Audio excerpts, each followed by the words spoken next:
Hey guys, Savannah here. I just wanted to come back and tell you, like I said I wanted to the other day, about my health story and how I grew up and how I got into all of this natural well-being stuff, lifestyle stuff. So in elementary school, I was the chubby kid. In middle school, I was the chubby kid.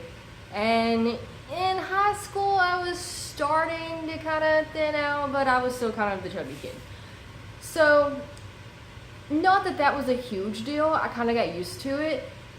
But in high school, I passed out in class one day, and I was diagnosed with rebound hypoglycemia, which put a major damper in everything in my life. Okay, so what that means, it's like borderline low blood sugar.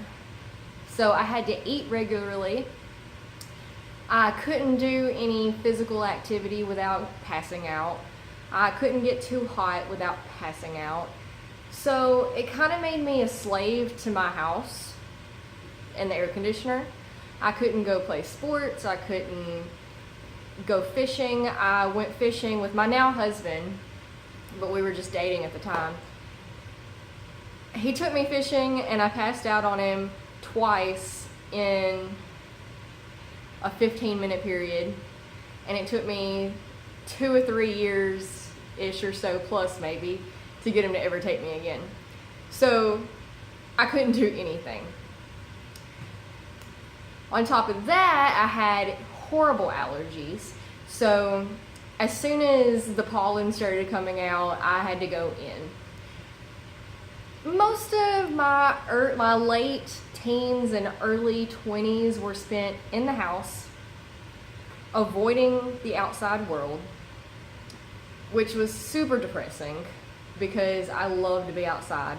I spent my entire childhood outdoors, never went in the house, and then when all of this started piling on top of each other, I never went outside again. So I was really pale and I looked sickly. Not only because I kind of was sickly, but I had no earthly idea that I was so bad at taking care of myself, right? Because often proper self-care and nutrition aren't efficiently taught to us when we're children and growing up. So my diet consisted mostly of ramen noodles and tortilla chips and ballpark hamburgers and hot dogs and pizza. And it was horrible. It was horrible. Probably one of the most non-nutritious diets you could come up with was what I ate on a daily basis. So fast forward a little bit, and my grandmother, who I'm very close to, had some problems and ended up having open heart surgery. A very scary time for us, for my family. At the exact same time that this was going on, my husband's father was also having some major health problems with organs shutting down and having to basically move into the hospital for a while. And so this was a really hard time for me and him both because we were so close to these people in our lives, and we decided that we really wanted these two people to be, and others like my grandfather still around, and we wanted them to be a part of our children's life. So, you're never truly going to be ready, so might as well jump feet first into it. We decided to have another baby. Not another baby, a baby. This was our first at the time. And it took us almost a year to get pregnant.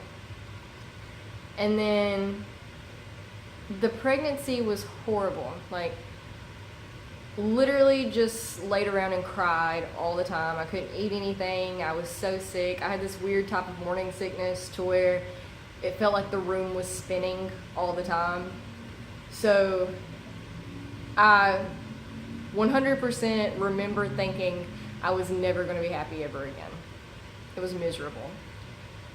And just as my first trimester was getting over with and this sickness was finally letting up and I was finally finding some joy and happiness in life again, we went into our 15-week OB appointment and there was no heartbeat. So we had lost that baby. Not to dwell on sad things. We weren't discouraged for long. I mean, yeah, it was kind of a dark time at first, but after about 4 months or so, we decided to try again. So it took us a little while to get pregnant that time too, and that pregnancy was also not as miserable as the first one, but not wonderful either. But at the time I assumed it was normal. You know, everybody has morning sickness, everybody has shortness of breath and low blood pressure problems when they're pregnant and has to sit down every like 15 minutes at least and has a hard time walking around through Walmart grocery shopping. These are the type of things I was dealing with, right? And so fast forward again, and well, after my miscarriage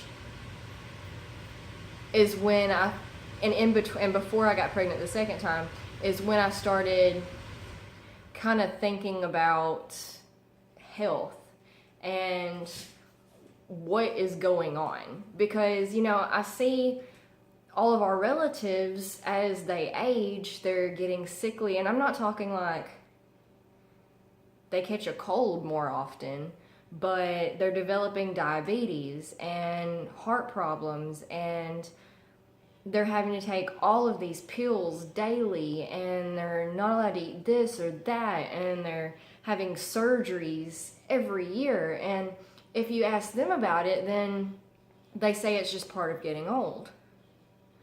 And I didn't buy that, because nature doesn't evolve to be flawed. It's survival of the fittest, so that you can pass on the good genes, the ones that work, to the offspring. And yeah, we're not living in a society anymore where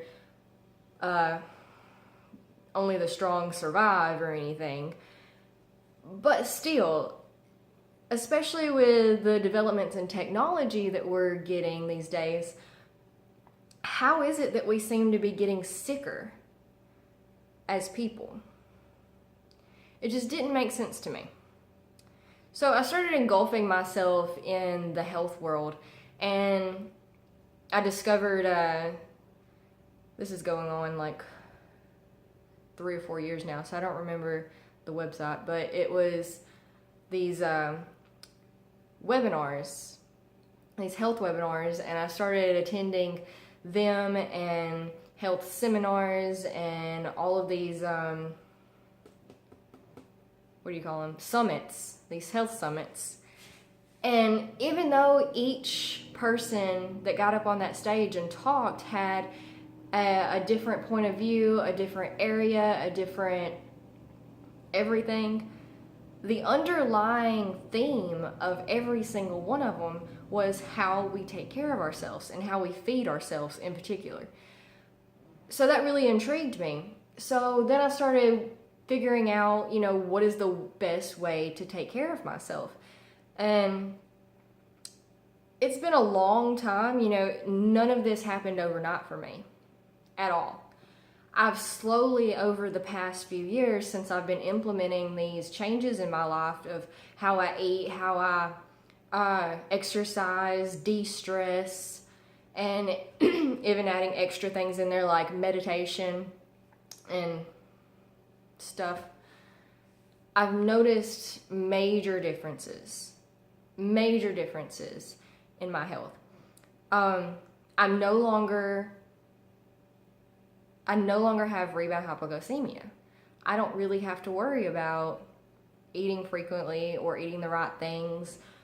I can successfully go out into my yard and do yard work in our 102-degree humid Alabama weather and not pass out and not worry about passing out.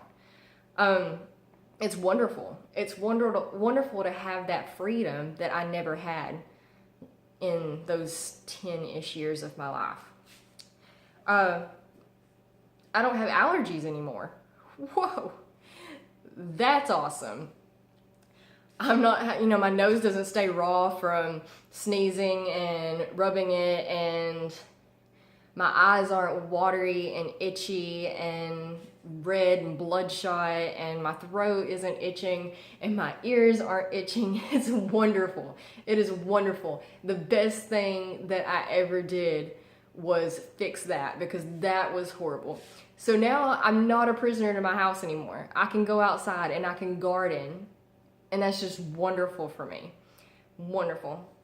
So getting back to my children, I successfully had a little boy. This is my second pregnancy, and am currently in my second trimester of my third pregnancy, which has had like zero morning sickness. Zero. I've had some motion sickness, but only when I'm riding in my husband's really bumpy truck and he does, a lot of stopping and going type stuff. And sometimes which not anymore since my second trimester came through, even that's dissipated. But my whole first trimester was so symptomless that most of the time I was wondering, questioning myself, am I actually pregnant, or did I just dream that? Because I really don't feel pregnant at all. I felt pregnant the moment I got pregnant with my first two. I was miserable from the moment I got pregnant with my first two. And this one's been a breeze. I don't get winded. I was sleepy for a couple of months, but once that passed, I've been great. Everything's been wonderful. And I really do credit it all to how well I've been taking care of myself, because I'm super, super conscious about what I eat and what I put into my body. I'm very particular about my diet choices, and I meditate. And when I got pregnant, I was going to yoga 3 days a week. That's gotten a little difficult. So because I was also going to Tai Chi 3 days a week. So I cut out the yoga, and I've just been practicing a little bit at home now. But I kept the Tai Chi because it's good to keep up some kind of exercises, but 2 straight hours of physical hard work was getting a little much. I succeeded with it most of my first trimester, but once I started getting to my second trimester, I started getting bigger, and that became a little bit more difficult to do those bends and stretches and stuff. But anyway, that's how I got to where I am now. That's where I am now in my life, and I really do credit it 100% to how well I've taken care of myself. And all I want to do is share that awesomeness with everybody, with you, with your friends, with your family, with everybody who will listen. I want everybody to feel as great as I feel. And it's simple. I mean, it's not, but it is. The implications can be a little hard or a little difficult but only because habits are hard to break. Change is hard to implement. And that's why you can't go into this overnight and change absolutely everything in your life, but you have to do a little at a time. And these little things, I read a quote one time that said a 1% change every day is a 365% change in a year. And it's true. this was not an overnight change for me at all, by any means. It's a change that I've been slowly implementing in my life for the past 3 or 4 years. And the results are amazing. And they're sustainable. And they're ever growing and ever improving. And the only direction for me is up. Because I've gotten to this motion of constantly improving. And the constantly improving has become a habit. And it's a positive habit, a good habit, and one I want to teach you. So I have this, it doesn't have a name yet, I'm working on it still, this holistic food planner journal thing where you go through, because food is the number one thing that we need to work on when it comes to self-care. I mean, yeah, we have exercise and meditation and all these extra things, but the hardest thing to overcome is our diet. And so this food journal is designed to help you keep track of everything you're eating every day and how those particular things are making you feel, mind, body, and spirit.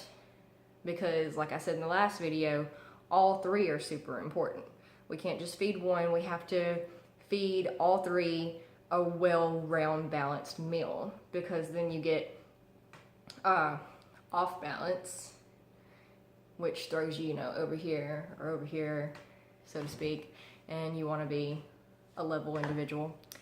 But anyway, watch out for that. It's coming to you soon. Hopefully I'll have a really cool name for it by then. In the meantime, read the blog posts, share them, follow me on social media. There's updates on Instagram and Twitter most days. Twitter every day, Instagram most days. I'm working on getting it up there every day, and it's getting more frequent. Every now and then I miss it, but I'm human, and we all have our priorities in our lives, and I just want to help you improve yours. So best vibes always. I'll see you soon.